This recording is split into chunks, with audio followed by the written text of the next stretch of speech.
Rich soil always appreciates good care, so it can provide miraculous natural gifts to the farmer. However, James Bristol, a farmer from Michigan, got something more exciting from the ground. He had a field to grow soybeans, and one day he noticed something sticking out of the ground that looked like an old, decayed fence post at first sight. However, the find turned out to be much more amazing. James got an excavator to dig deeper and was stunned to see a well-preserved skull. These were the bones of a woolly mammoth that lived on the planet about 15,000 years ago. The multi-ton giant was approximately 40 years old when it died.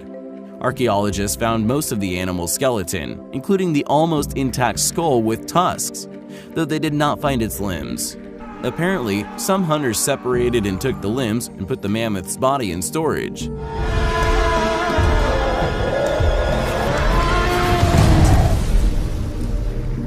It is noteworthy that James exercised his right to keep some of the mammoth remains and gave most of the bones and the skull to a local museum. That was the first discovery.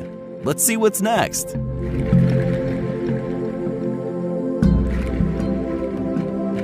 A landowner with a plot near Buenos Aires could not even imagine the treasure his ground held inside.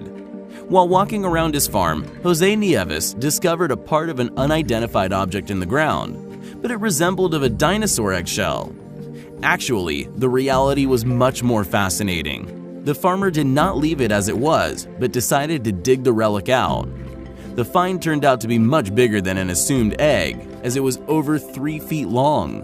An explanation was offered by paleontologists who stated the object was a shell of a prehistoric animal that existed during the Ice Age, namely a young glyptodont, a kind of armadillo that inhabited our planet more than 10,000 years ago.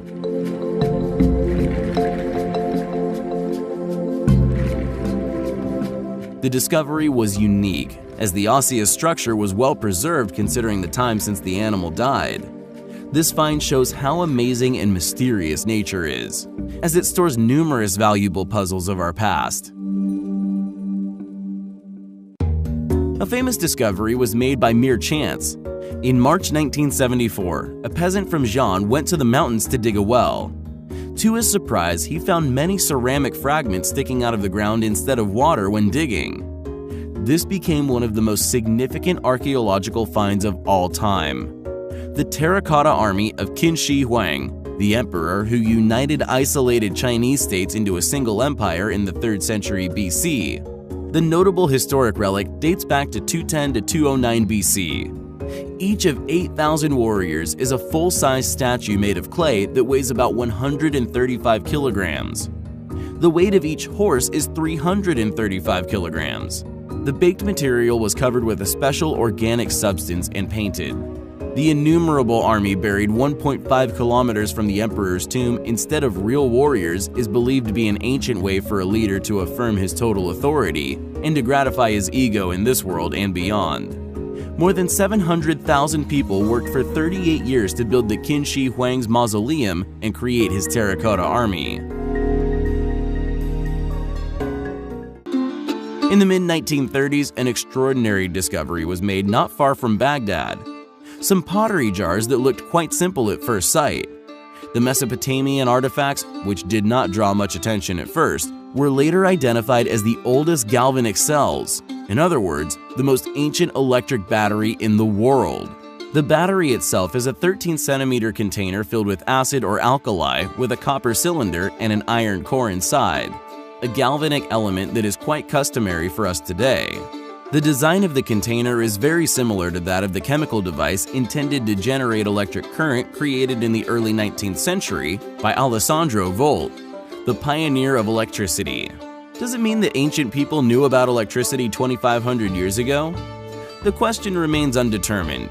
In 1947, Willard F. Gray, an American physicist, made an exact copy of the Baghdad battery using copper sulfate as the electrolyte. The battery produced electric current with a voltage of about 2 volts. In Mythbusters episode 29, copies of the Baghdad battery were tested. Carrie, Grant, and Troy managed to generate 4 volts of current using some lemon juice as the electrolyte. Holy! We have 4 volts! 3 volts! Oh, yeah! Days are very much alike for coal miners, especially those working in the rural Siberian Tysul region of Kemerovo Oblast. On September 5, 1969, miners working in a coal mine at a depth of 70 meters saw a 2-meter marble sarcophagus. The artifact was hoisted to the surface of the ground, and the miners, driven by curiosity, opened the cover. There was a mummified body of a young girl inside, flooded with a pinkish liquid. She had white skin and thick chestnut hair. That very evening, special service agents arrived in the village and loaded the sarcophagus into a helicopter. The discovery was named Tysul Princess. Scientists were stunned. The body taken out of the liquid started browning rapidly, but was restored to its original color when placed back into the sarcophagus without any signs of decay. It turned out to be impossible to determine the production technique and the content of the liquid filling the coffin. It is reasonable to assume that the girl belonged to a civilization that was much more highly developed than ours. However, there is no reference to the mysterious Tysul Princess in scientific publications or news feeds. There are no authentic video materials to prove this exceptional discovery.